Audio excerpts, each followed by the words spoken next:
Good morning, everybody. Welcome to the show. Show must go on. Promises made, promises kept. Noon, check my watch, it's noon. And I am here to do your city, your voice right up there in the studios of 4680Q, right over there. My name is Paul K. Lemire, and it's a Lemire thing you wouldn't understand. Oh man, look at what we got out here today. It's beautiful weather. Nice and clear skies. I don't even see any chemtrails. Nobody's spraying today, it doesn't look like. Looks like they put the spray bottles away. You know, they outlawed that in Florida now. You can't do that anymore. That's it. Ron DeSantis said no. Too bad the rest of the world wouldn't say no. Look what we got going on in Texas and Carolina and all the floods and everything else going on.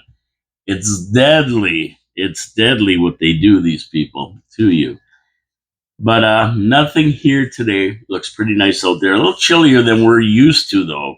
Temperature has dropped. I mean, we're out of those high 80s and we're into the low high 70s and low 80s today. But it's still a beautiful day out there. Enjoy it out there today.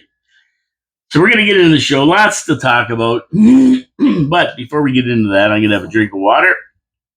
Now, you think I'd have a drink of water before the show starts, so I don't have to interrupt everybody with a drink of water.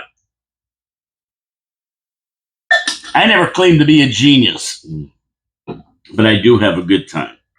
So that's that. I had my drink of water. Now we're going to talk about my sponsors: Wild Bill's Auto Repair and Body Shop, Pete's Pizza on Victoria Avenue, Hamel Machine Company, and the Niagara Parks Commission. And you know, this time of year, right now, we're getting into the just over the middle of July, towards the end of July. Kids are going to be wanting to go somewhere before the end of school, the end of summer, before they go back to school. It's not that far off, baby. It's only 6 or 7 weeks. And you want to make sure your car is running tip top. You don't want it to be unsafe. You don't want it to break down. You want it to be running A1 number one. And that's why you take it to Wild Bill's Auto Repair and Body Shop on Oakwood Drive next to the Kia dealership.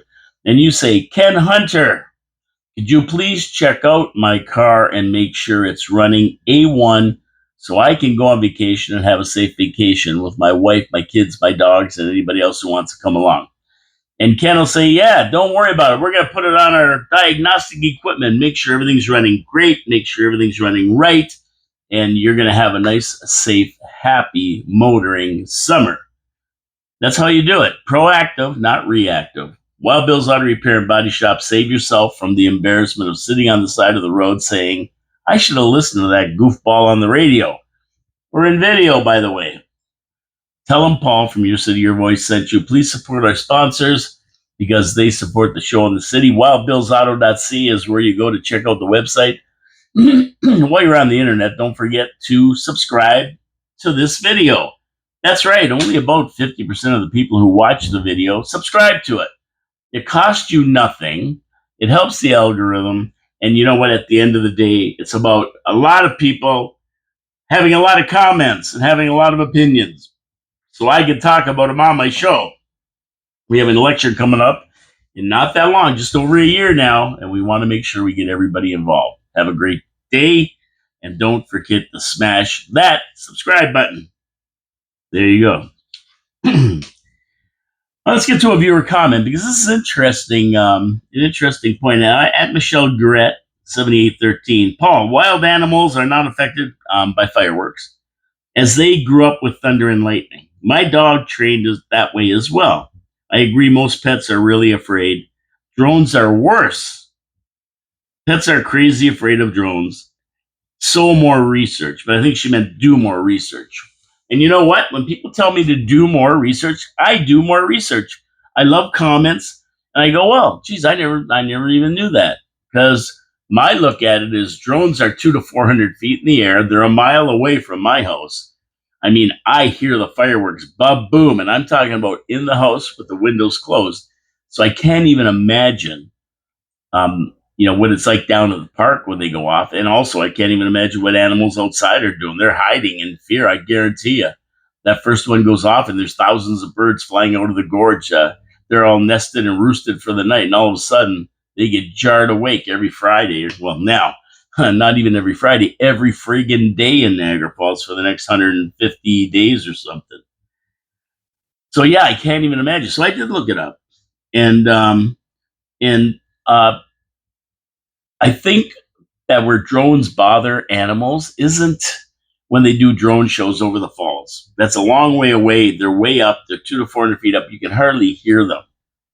You can hardly hear them. And I know the laser lights aren't shining in anybody's eyes. But I mean, if you did fly a drone 20 feet above your backyard with your dog out, he might be afraid of it. Your dog might be afraid of it. An animal might be afraid of it because, yeah, that thing's right in their face, chugging along in your backyard. And they're going, what the hell is that? And if my dog, if it was low enough, it'd jump at it and try to grab it. The Jack Russell Terriers, they're crazy. I don't have it now, but when I did have a dog, course, dogs don't last as long as humans, and that's a sad story in itself. So, yeah, I think if it was flying really low over the backyard or something, but if it was 200 feet up over your backyard, I doubt your dog would even notice it. I mean, they'd be hard to see a small drone up there. If you were down where they're taking off, where they have the setting them up and taking them off to do the show, there might be a little bit of noise because you have all those whirly-gigs going around at once, hundreds of them. But once they get up there, you can't really hear them. I was watching the show, the demo they put on. I was standing at the hospital on Portage Road in the back parking lot, the nurses' residence they call it in that area, watching the show over the falls, and you couldn't hear the drones. It was a spectacular show, but you couldn't hear the drones. So I did a bunch of research, and I mean it's all relative, I guess. You have a point that the animals might be upset if they're right in their face, but they're not. And also, I think you have to take into account that, you know, okay, they're noisy, and if animals are right there, they might be afraid. I don't know if they disturb any seagulls or anything. I don't think so. They're not that loud. But I think that compared to fireworks, they're benign. They're quiet. They're very, very quiet. I don't know. That's the research I did. I mean, people are wanting to turn away from fireworks. It's not just me because they are easier on the animals. They don't scare the animals, and and they also don't pollute because when these things you're blowing off gunpowder, there's a lot of smoke. There's a lot of other stuff in the air, particulate in the air after you blow them all off. So, I mean, overall, I think drones are a way better option, and I think they're less intimidating to animals, even outdoor animals. I mean, yeah, thunder and lightning. My dog we used to hide with thunder, but at the end of the day, I mean, how many thunderstorms do you get a year? A couple. Like it's not like every night at 10 o'clock these animals are getting hammered. So I don't know. I don't know. I don't think. I think when you look at it, I think the question is, do drones affect animals more than fireworks? Because that's our two options right now. And I'd have to say that fireworks affect animals more than drones, but that's just my opinion. What do you think out there? What do you think out there? Are drones a better option than fireworks for pets and wildlife and everything else that's hanging around down by the park and all those birds and everything? Hey, you tell me in the comments. You tell me in the comments. But thank you for that comment, Michelle. I did look it up. I take my listeners' advice, and that's what I found. That's what I found. If you had the choice of one or the other, the drones are the better option. Now, dollar and cent wise, that I don't know. I don't know what it costs to put on a drone show. So for taxpayers, fireworks might be the inexpensive option compared to drones. I'm not sure what it costs to roll up a big drone show every day. I have to look that up. I have to find out from the city maybe. But we're going to find out because I think eventually they're going to go to drones on some level, maybe a combination of fireworks and drones, whatever. So, some pretty big news for the region. The premier shopping mall in the Niagara region, and actually the premier shopping mall from Fort Erie to Hamilton, is the Penn Center, and it was sold. That's right, the Penn Center was sold to Layad Properties. And I was surprised at the price. That's a pretty big piece of real estate right there, and a thriving mall. It's a pretty good mall. And they sold it for $140 million. I thought that was pretty cheap. I don't know. Maybe I'm wrong. Seems cheap to me for a 1.1 million square feet of leasable area, sitting on 2.8 million square feet of land. I'm not sure what that translates to per acre per door or whatever they measure it in, but 140 million doesn't seem like a heck of a lot for that place. I was thinking it'd be a lot more than that, but that's what they got for it, 140 million. Layad's portfolio, the people that bought it, company that bought it, seems to include a combination of retail, industrial, residential, and hospitality real estate.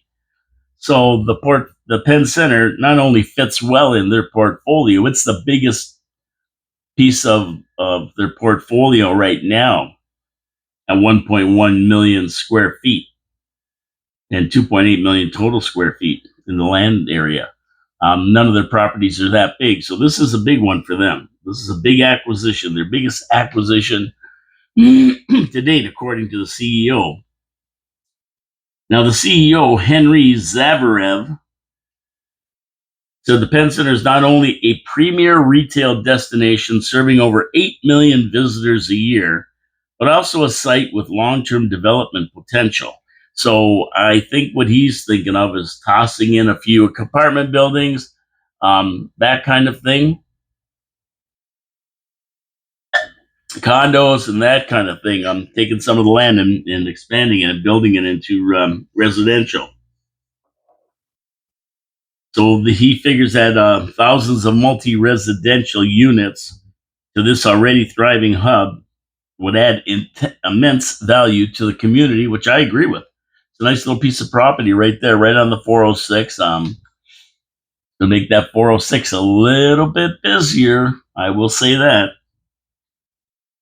But that's a major move into St. Catharines, and I think it's going to be something to see once they develop it all and get it all going, and everybody's living there. What a difference, I remember back probably. Look at this guy standing out in the middle of the road waving his buddy, and people are waiting for him. They're going to hit him. I think I remember when I went to the Penn Center with my cousin. She took me to the Penn Center. I mean, this is way back. I'm talking about when I was 8 years old, 9 years old, in the early 60s. It opened for business in 58, and we went there, and there wasn't even a thorough tunnel. You had to go around and jog around, make a right just before the thorough tunnel on that road, Canal Road, or I don't even know what it's called, to be honest with you. And then you'd make a left. You go to the left and go over a lift bridge that took you over into Thorold. That's the way you got the Penn Center. There was no Thorold tunnel. There was no Thorold tunnel. You had to go the back way, really. And there was it was an open air strip mall. I remember it was wide open. Just a row of stores wide open. You'd walk out in the weather, and it was anchored by Loblaws. Yeah, there was a Loblaws in there, and 50 other retail stores. That's what it started out as. Now, although it was really nothing compared to some of today's malls, we see a lot of malls going back to that outdoor walking style, like the new Glendale space there, the outlet mall in Glendale, and Niagara Square has basically been turned into that kind of a mall.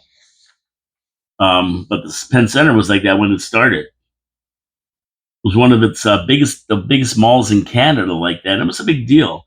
They expanded in '66 and they put in a Simpson Sears and 80 more stores, making it the fourth largest shopping center in Canada at the time.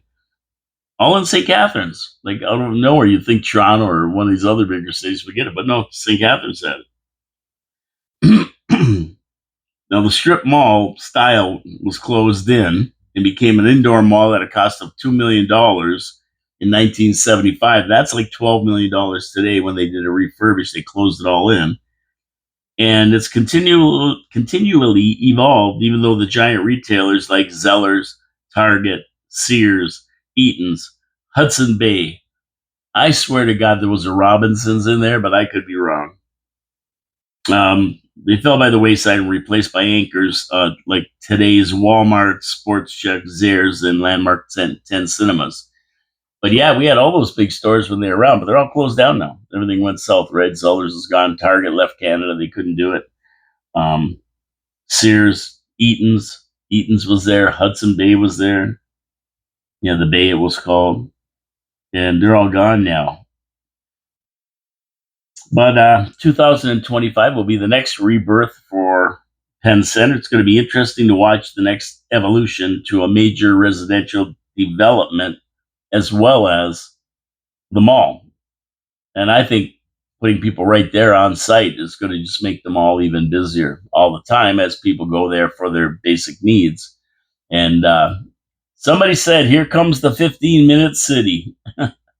You can get anywhere that you need any kind of amenity in 15 minutes, and they have a lot of that sitting right in the mall. I think there's a Boston Pizza there, and there's a whole bunch of different restaurants and options for you, really within walking distance or 15 minutes. All you need is a golf cart to get around now. Pretty neat. Pretty neat. Penn Center sold 140 million. I think I thought that was a pretty cheap price, a pretty good deal myself. I only had 135 million sitting around, so I couldn't get up the extra 5 million, or I would have bought it. Okay, so what could be worse than driving impaired? I mean, that's pretty bad, right? That's pretty bad. Driving impaired is bad. You shouldn't drink and drive. You don't want to be driving impaired. What could be worse? Well, driving impaired with a loaded gun beside you. That's what could be worse. Now, this is wacky, these people. A 25-year-old thoroughbred man was arrested when police were called to Shirkston Shores Resort in response to a call about an impaired driver. When they got there, they pulled the guy over and found out that not only was he loaded, the gun he had was loaded. I mean, this is it's not wise to drive around in a car with a loaded gun sober. Then you're gonna start driving around when you're drunk, and you wonder why. I tell you, people out there, if you see these people driving crazy, don't yell at them, don't give them the finger, don't get out of your car. There are clowns like this that are gassed, and when you get out to have a talk with them, they shoot you. Yeah, don't sweat it. Drive away, call the cops, do whatever you want, but don't get in altercations. People today are whacked. They're wacky out there. I mean, this guy will probably be out driving again tomorrow. You know how the justice system works in Ontario. I did a story where Ikra Khalid said that, and she's an MP for Mississauga. She said that they want a bail reform, and she said it won't work. Bail reform won't work because they won't lessen crime numbers. Well, I guarantee you, a goofball like this wouldn't be walking around the streets the next day. Yeah, give him a $2 million bail for that. We'll see if he can come up with it. But she says bail reform, making bails higher, won't lessen crime numbers. You lock these guys up, I'll tell you one thing: they won't be driving drunk with a loaded gun. They'll probably be using Preparation H for a few years, and a little Preparation H really never hurt anybody, did it? But yeah, there you go. That's why somebody cut you off. Don't have road rage. These people are wacky out there, especially if you run into Subaru drivers. They're wacky. Don't get involved with them. Don't call the cops or whatever, but just don't get involved because you could get injured over something stupid. That's the way people roll. Drunk, impaired, with a loaded gun on his seat. Okay, I got to get to this. That's Welland. We're going to go to Welland and talk about Welland, what they're doing. Always something going on in Welland.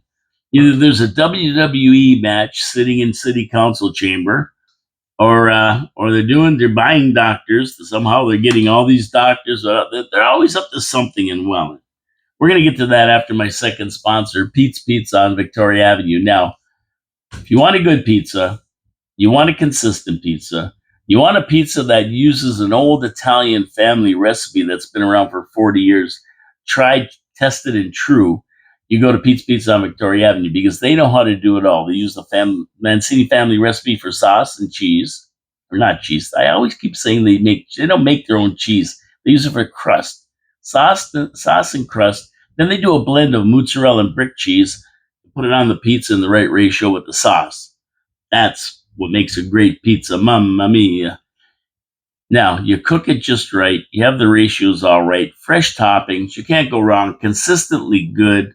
Pete's Pizza on Victoria Avenue, but they also have wings and poutine and steak and cheese poutine, panzerotti.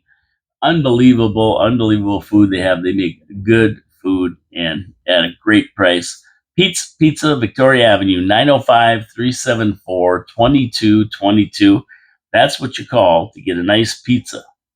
Or you can order online, petespizzavictoria.ca, or you can do Dine and Dash and Skip and whatever the heck else all those other ones are called. They also do all that. But you know you want a pizza. Friday night is a great night to have a pizza. Order yours today. Tell them Paul from Your City, Your Voice sent you. Pizza Victoria Avenue. You can't go wrong. Support our sponsors. They support the show. They support the city. And they're good corporate citizens. We love small businesses in the city. So what's going on in Welland? There's always something to talk about in Welland. There's always something. You think this is a good idea for Niagara Falls? Welland somehow is a leader in this kind of stuff. And what they're doing is they're lowering the speed limits on all city streets to 40 kilometers per hour. Yep, every city street, taking it down from 50 to 40. And I like it. I like it. There's too many whack jobs driving around in this city. The slower these bad drivers go, the better. We could have the worst drivers in the world right here in Niagara Falls. Seriously, at least in Canada. They speed, they refuse to use turn signals, and they make moves that defy logic. Every day I drive a mile downtown, and every day someone's not signaling, someone's cutting you off. You don't know what the hell they're doing because they don't signal. And it's like Mad Max out there. Especially Subaru drivers. You gotta watch them. They're the ones I watch like a hawk, trying to stay out of their way. It's Mad Max, and showing these people down, like showing them how to slow down, won't hurt anything. 40 is a good speed, especially in residential neighborhoods where kids are out playing, and these idiots with the hopped up rice burners decide to use the street as their own personal racetracks. And you see it all the time. Even in my neighborhood, these guys come whizzing down the street, and there's no reason. It's a little horseshoe in a subdivision. I mean, there's no reason to be speeding around there, but they do. They do. They get to the top of the street, and they just hammer it. I don't know why. And it's always these little rice burners, these little those cars that sound like they're real powerful, but they're really pieces of crap. And I know. Everybody's gonna say, "What's wrong with 50? It's worked all these years." Yeah, it has. And Graham Speck, a Ward 5 City Councilor Welland, says 50 is fine. And I would agree with 50 kilometers an hour if you had people who could drive. I mean, if they had really had legal licenses, if they were licensed. But in Niagara Falls, this isn't the case. Between offshore people with fake licenses, people who have lost their license, people that are just plain stupid, everybody's in peril when they drive out of their driveways. The slower they go, the better for me. And I know I get behind people who are doing 40 down Morrison Street. Now, come on, let's go. But you know what? There's schools there and everything else. And when I get to the school, I slow down to 40, maybe even less, and pick it up as I get by there. But I'm serious. There's just so many bad drivers. Now, installing new signs will cost taxpayers a cool $165,000. That's not cheap. About $260 a sign. But hey, those irresponsible people need it. Graham Speck, who I know, a great guy, maintains that the city can enforce 50 kilometers an hour. How are they ever going to enforce 40? That's a great point, Graham. That is an excellent point. Does it really matter if it can't be enforced anyway? They don't enforce any of these speed limits in subdivisions. That anyway, it doesn't really matter. Never mind all the streets in Welland or Niagara Falls for that matter. They can't enforce anything. Half the time, not even the law. If the degree of driving ability were the judge, then that speed limit should be around 10 kilometers an hour because these people, brutal. But the Falls is different than Welland. With the tourists, the seniors, and Subaru drivers, you're mostly doing 40 kilometers anyway. I mean, nobody knows where they're going. It's a nightmare driving around the city, and we got streets that are so overtaxed. The infrastructure can't handle the growth in Niagara Falls, and so half the time you can't speed anyway. The only place you can speed is where they put speeding cameras. They already got them, and they're grabbing everybody. So I don't know. What do you think?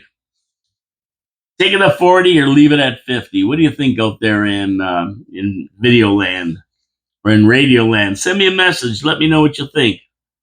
Lower it or leave it? Yes or no? That's how simple it is. But they're lowering it in Welland, I think. And personally, I don't mind. Some of these people going slower wouldn't hurt at all. Believe me. Okay, the province. They're going to expand the Thorold Hilton, adding 50 beds to it. I don't know. With the way these lawyers, these judges in law and courts operate, I think what they need is not more beds. They need another door so people can get out faster. The way they go in and out of the courts like a turnstile, that whole thing is just a revolving door in and out of there especially. Now, Ontario's seen a troubling rise in violence and organized crime. We know that. We see it on the news. You just have to watch Adam Atkinson on CHCH give you a rundown every night, and you'll see the shootings, the stabbings, and arrests in the Niagara region. We don't need the what do you call himself? The something general, the solicitor general, they call him, to tell us that. He says the government will not allow criminals a free run of the land, thinking they can get away with that. Oh, that's rich. That's rich coming from arrests of people who have a rap sheet is from here to Toronto long. And they're saying they can't get away. They do get away with it every day. Every day they get away with it. What do I say? The guy's out on bail. These guys rob jewelry stores. Not the next day they're out on bail. Yeah, they just do it again. These car thieves out on bail. Out on bail. They get charged out on bail. They're right back stealing cars. Yeah, they're given $25 bail and then let back out on the street by the government. The people who say that they're not going to have a free run. They can't get away with it. Oh, yeah, they can, and it's your fault. Yeah, I mean, who was this guy? Who was the Solicitor General? What do you need to become Solicitor General? Michael Kerzner is the guy's name. Michael Kerzner, Solicitor. What was this guy? What was he? The neighborhood ice cream Dickie D man? Before becoming Solicitor General? I mean, he obviously don't watch the news, or if he thinks that he's going to make a statement like that, we're not going to give them. The government's not going to give them a free run of land, which they already have, and they're gonna not let them think they can get away with that. They already do. That's why they don't care. Home invasions, they don't care. Stealing your car, they don't care. They're not going to get thrown away. And half of them, the gangs employ people that are under 18. Then they're tried as juveniles, and they don't get locked up anyway. So there you go. Like I say, it's the turnstile of justice. He thinks people have had enough. And he's right. Problem is the bleeding heart liberal judges and courts haven't had enough. And the people, us, we haven't had enough because we're not screaming loud enough about this. You think that they're letting these criminals get away with it and putting them back on the street so they can keep their jobs. Could be an all work, make work program. That's what it could be. But you want to stop crime, You don't need to have more beds at the Thorold Hilton. You need to fill them. You got to fill them up and put in enough beds to double it and fill them all up.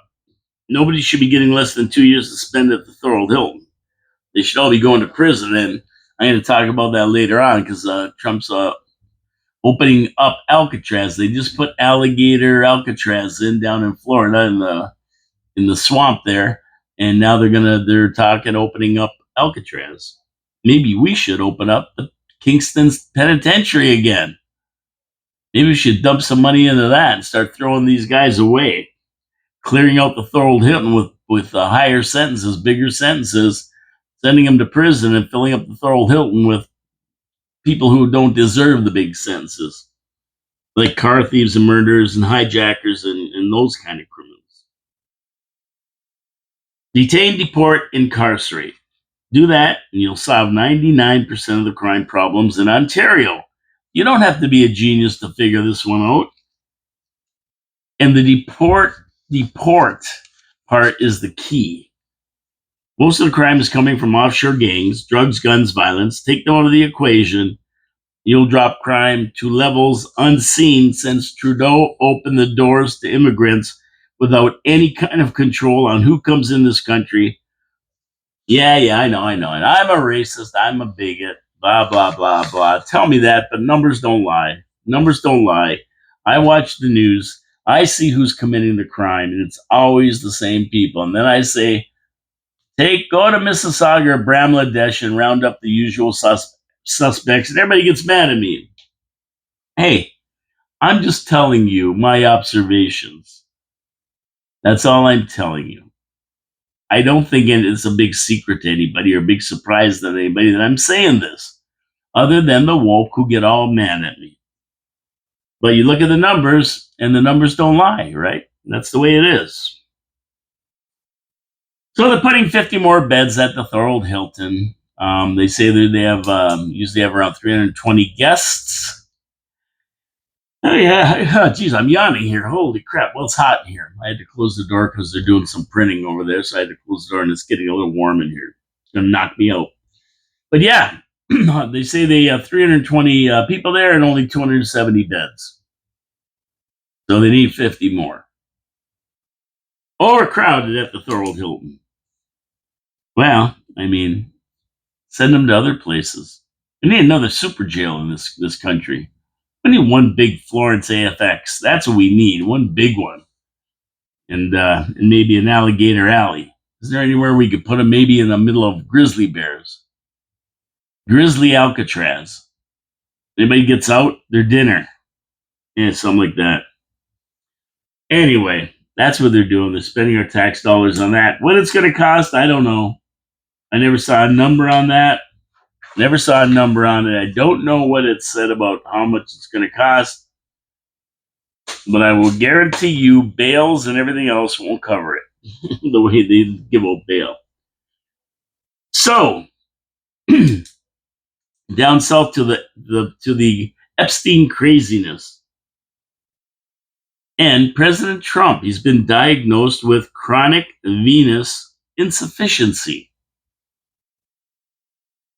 And I'm going to tell you what that's all about after talking about my third sponsor, Hamel Machine Company. 1948, Hamel Machine Company opens. And since then, they've been serving industry in Niagara Falls consistently for what? How many years is that? 500 years? A long time anyway. 1948. Coming up on 80 years here. And industry depends on nice machine shops like Hamel. When they break down, they need their equipment fixed immediately. And why? Because time is money. Every minute that machine's down, not producing, not working, they're losing money. And today, with just-in-time inventory, they don't keep a lot of stock and inventory because it costs too much money. They're really dependent on small machine shops and that kind of thing to take care of their needs. They could wait months for parts coming from all over the world these days, not just from North America. So what do? They go to Hamel. Hamel goes over there. They take a look and they figure out how they can fix it or they can reverse engineer it. They have the ability to. They have 3D printers, water jet cutters. They can make new parts if they have to. And they get them up and running quickly. Time is money. Shutdowns cost money. That's what Hamel Machine Shop does for industries like the wine industry, like Rich Products, like the region, like the city of Niagara Falls. They do it all for agricultural products. They invent new ways to do things to save companies money or to make them more efficient. That's what they do. They have the talent. They have the IT people. They have the tradespeople. They have electrical engineers on site. They can almost take care of anything. And they haven't forgot about us little guys. If you need something manufactured, fabricated, they can do it. If you need one of your lawn equipment repaired, your lawnmower, snowblower, anything like that, they can do that too. Hamel Machine Company, Niagara Falls, since 1948, serving the people of Niagara Falls. Thank you so much. Tell them Paul from Your City, Your Voice sent you when you go there, and they'll be happy. I'll be happy. And we're happy that they can serve citizens of Niagara Falls. They're good corporate citizens. Thank you so much for sponsoring the show, and we advise you to go see them if you have a need. Okay, so President Trump, chronic venous insufficiency. And when I hear that, I just look it up and I go, oh, old age. Yeah, President's 79 years old. He's old. He's getting up there. And he's swelling in his extremities, like his ankles and his legs. Now, this is something that all old people face because your circulation isn't as good as it was when you're young. You get hardening of the arteries and the veins. Blood goes down. It's got to be pumped back up, and sometimes it can't, and that's why your legs swell. But he doesn't have thrombosis, which is blood clots. And this condition is called benign. I mean, it's just a matter of keeping your legs up more and that kind of thing. This guy does more in a month than most people do in a year.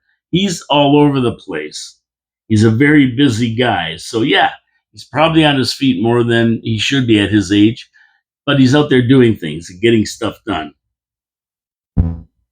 So he probably is best advised by his doctors just to keep his legs up when he can. You might even have to start throwing on a pair of support hose to help him out during the day. I don't know. But I love it. The press is all over this, right? And they saw some bruises on his hand. And he put makeup to cover it so it didn't look so bad. But everybody's got that. I hit my hands and I get bruises really easy because your skin gets thinner and you're usually a little bit thinner. And when you hit something, the blood vessels are right there. You can see them and you get a bruise. So rather than have people asking him about it, he just put some makeup on it. Now they're making a big deal out of that. But once again, it's just he's 79 years old. It's nothing that'll hurt you.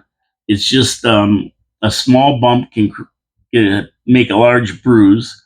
He's also taking aspirin as part of his daily regimen. I mean, he's been transparent with all this. He came out and said exactly what the problems are.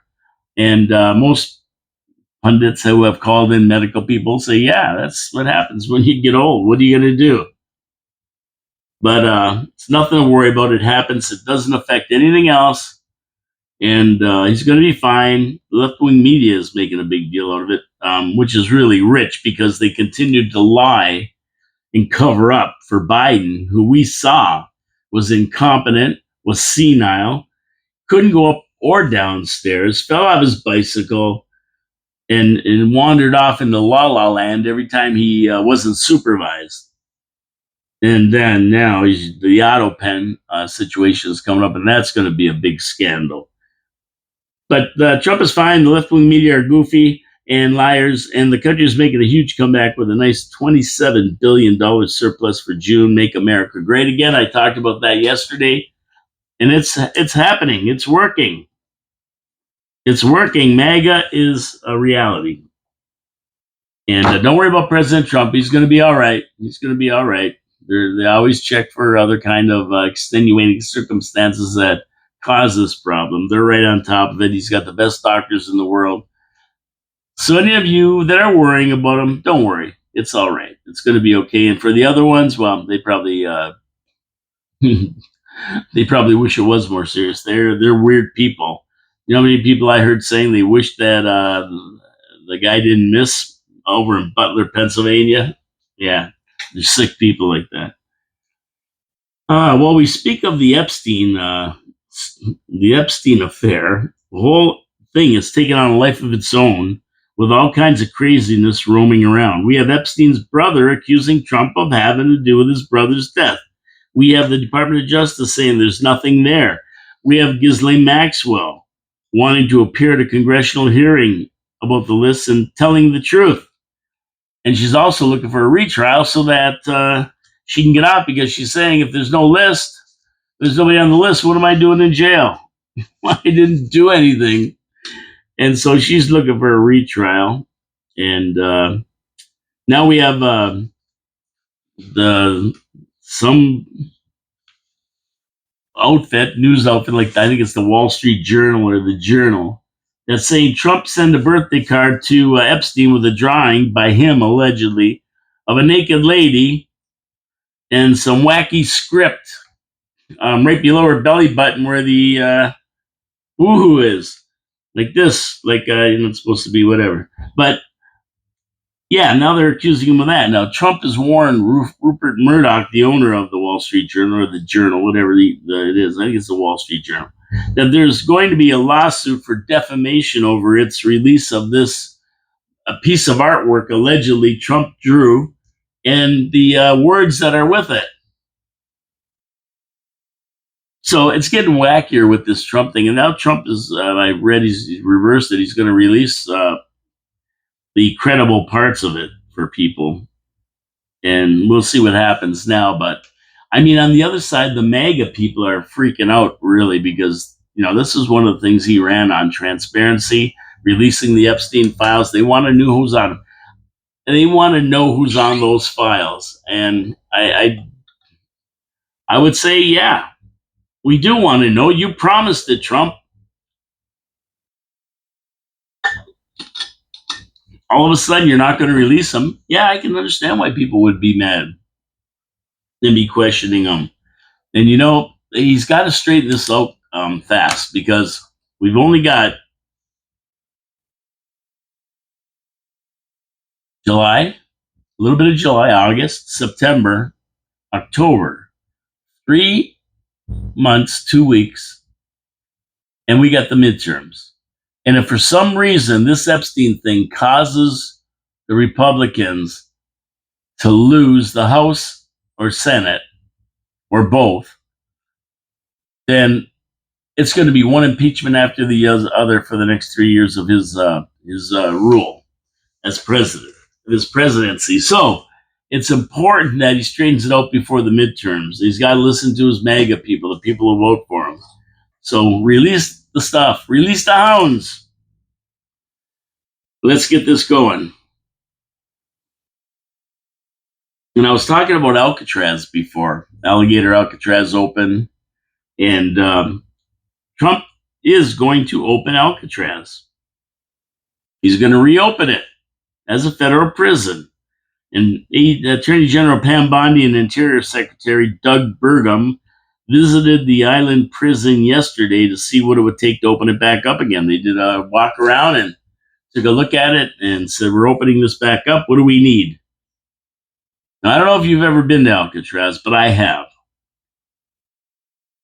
And it was a while ago now. And it was in pretty bad shape. I mean, the salt water in San Francisco Bay really takes its tolls on buildings. And this one's right out of in the bay, surrounded by water. It's an island.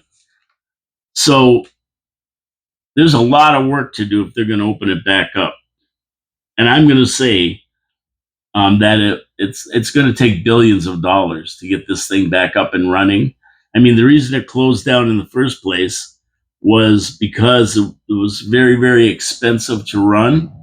It took a lot of money to run it because it was an island. And to get there, it's all boat. You gotta go back and forth by boat from the mainland to the island. And then they had residences for the guards and the wardens that wanted to stay right on site because it was just too much back and forth every ship by boat. So I don't know what they're going to do with that, but it's going to be a lot of money. And Burgum said their visit would be to test the feasibility of bringing it back to its original use as a maximum security prison. And he said that it is. It can be refurbished. It's going to cost a lot of money, but it can be done. And I think they're going to do it. Now, it was closed in 1963 because of the enormous operating costs associated with the prison and became a national park in 1972. That's how I was able to go there. You can actually take a tour of it. It was really, really interesting. But man, oh man, I wouldn't want to be there. It's a nasty place. Prisons aren't nasty places to begin with. They're not great places to be. But this one is particularly bad. I mean, it's damp, it's cold, it never gets really hot. You got the cold California current running through there. It never gets really hot. The water's always cold.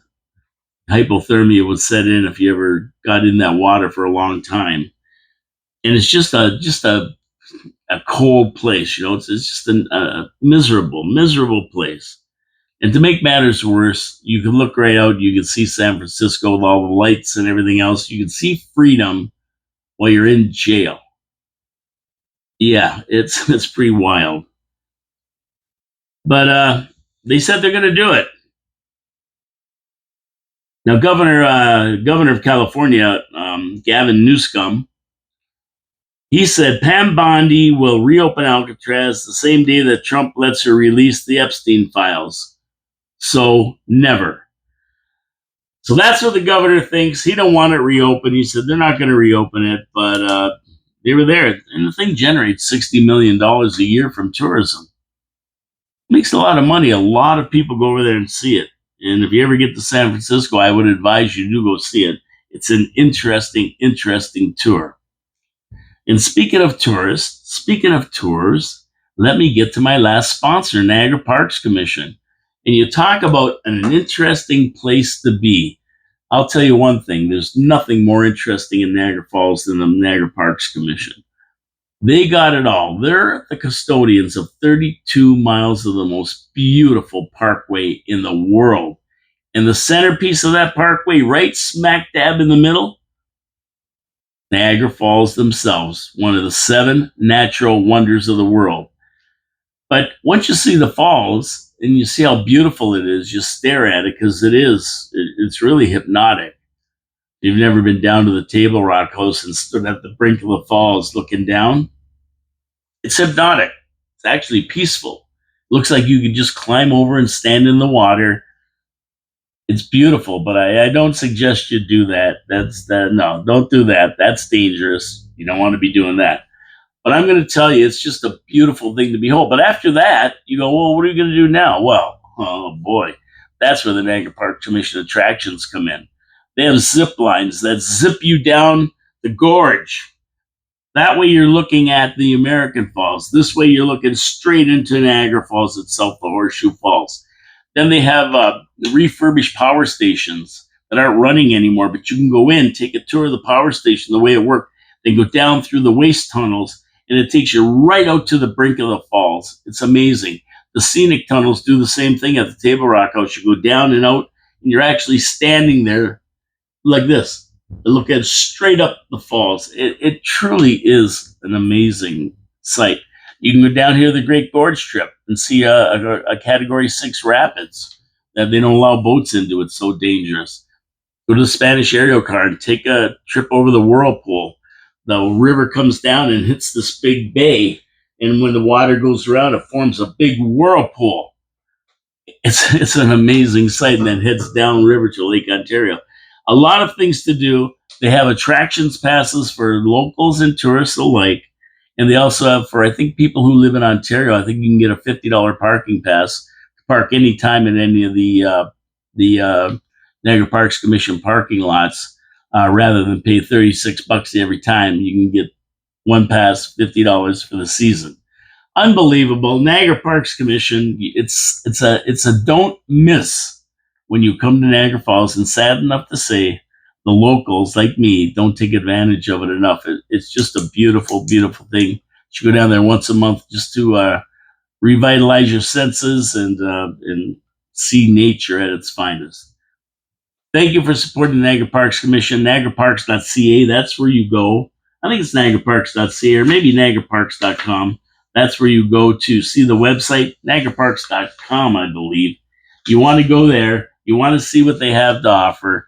And you can sign up for all the attractions, passes, and everything right there on the website, NiagaraParks.com.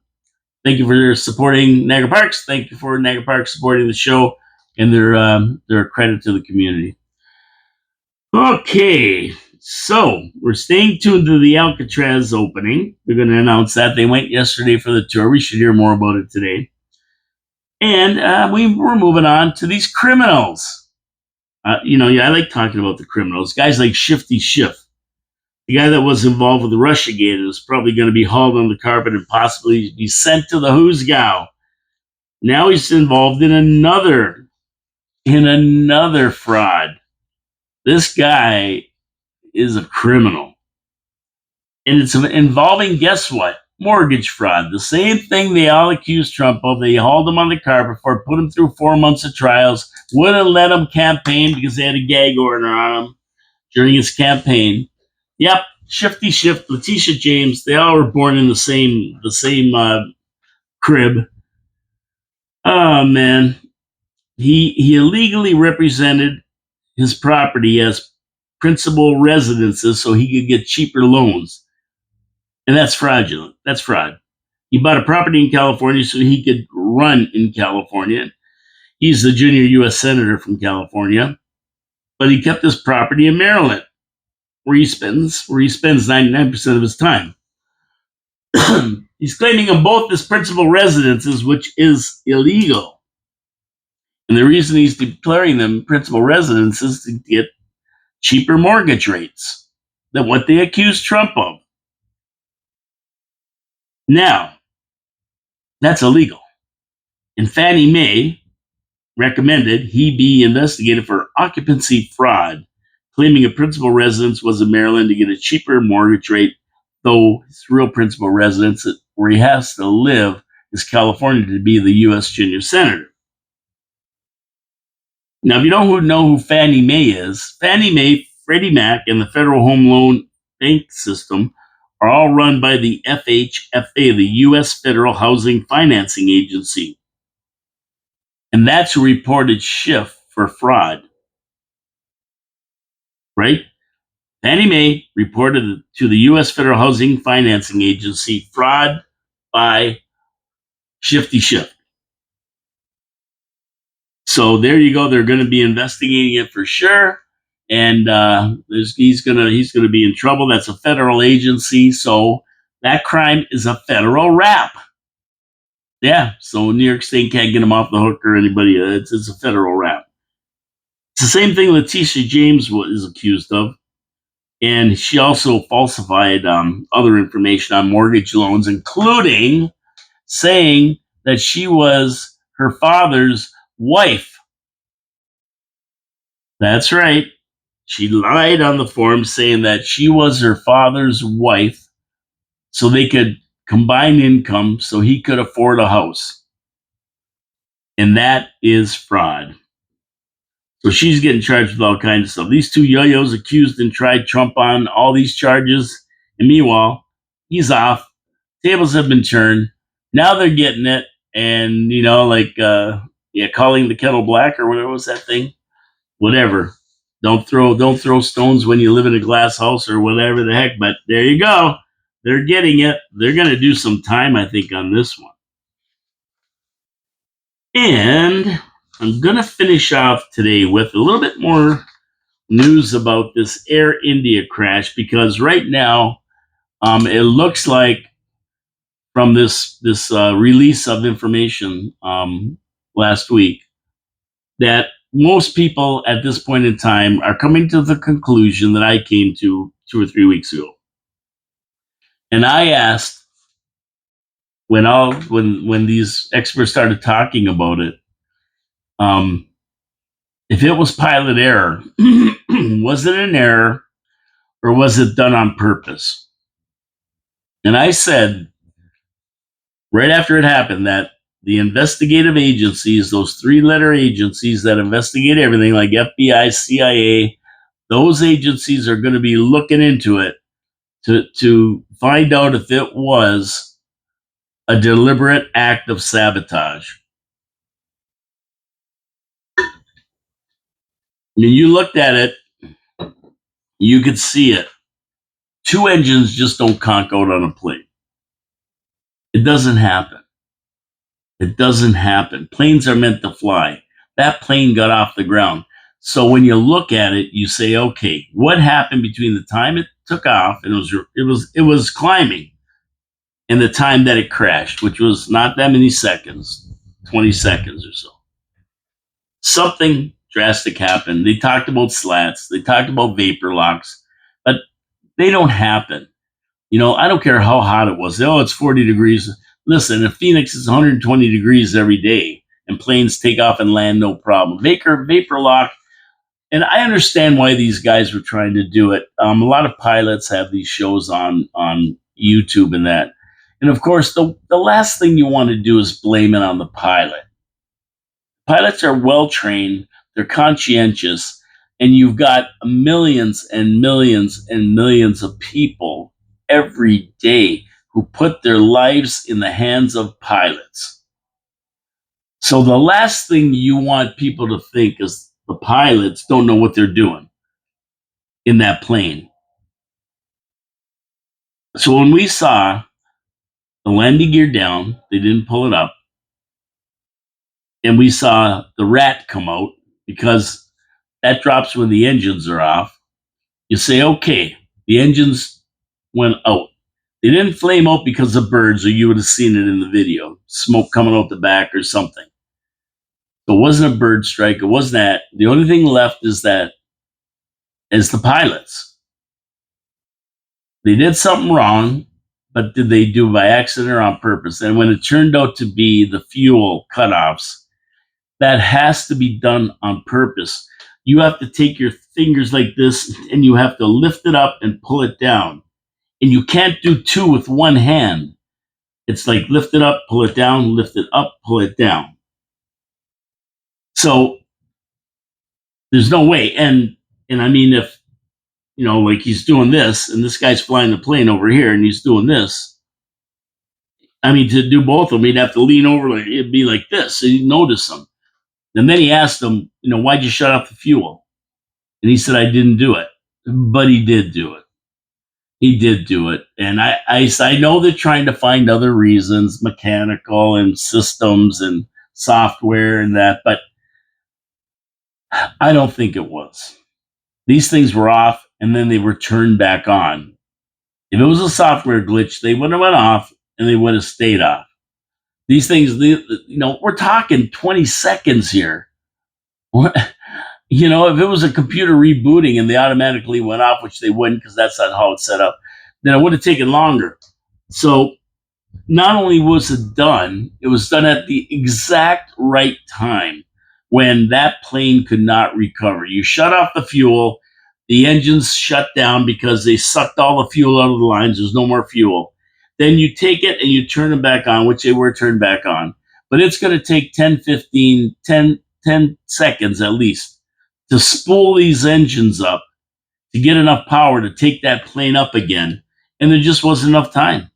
There just wasn't enough time. It was on the ground before they really got running to the point where they could fly the plane. There was enough thrust to overcome the drag. That's all there is to it. I mean, they're not confirming that. They're not saying, of course it was. They don't want to blame their brothers, these pilots. But I think they've come to the conclusion that one pilot was mentally challenged at that moment It did something he knew would crash the plane, and it crashed. And that's that. I mean, they can look for other reasons, and I don't think they're going to find any. And I said that from the beginning, that the one question they weren't asking was it done on purpose? They're asking every other question except that. And we didn't hear a lot about the pilots. We didn't hear a lot about their background. Now we're hearing the one, his mother died. He had some mental issues, had to take time off. We're seeing it all slowly come out. And I'm still not satisfied with that. I want to know why he crashed it. Why would he push this into the ground? If he did it on purpose, why? I want to know who's on the plane. Who was on that plane? Was this guy some kind of Manchurian candidate and he did it on purpose because of somebody on that plane, an important person on that plane that they wanted to get rid of? Don't think we haven't seen this before. Seen this many times. So there's still more questions that I have. And there's still more questions some of the other pilots have as to why this would happen. But I'm guaranteeing you that if it was a software issue or a mechanical issue, Boeing would have pulled these planes off the market right away, because the last thing you want is the fuel being shut off without you touching anything. That you don't want that to happen on takeoff, on landing. You don't want the engines to conk out. If you're 20 or 30,000 feet, the engines conk out. At least you can recover, start them back up again and recover. But still, it's not something that you want the plane to be doing itself. So I'm still waiting. I'm still waiting for more lists. I'm still saying it was the pilots, shut it off on purpose, kamikaze mission, a murder suicide, whatever you want to call it. But at the end of the day, I think that's going to be the final word on that. And that's my basically final word on it. Do you think it was on purpose? Hard to say it wasn't. Hard to say it wasn't with the evidence. Anyway, that's it for me today. I'm getting out of here. And I'm going to go enjoy this beautiful afternoon, maybe cut the lawn, and have a great weekend. And then back to it on Monday at noon with Manic Monday. And then shortly, we have another city council meeting. I got to look it up. I don't think it's this Monday, but I think it's the 27th. But we'll be here. Dave Wheeler and I will be here talking about the city council meeting when it comes down the pipe and anything else happening in the city. And did I give a shout out to...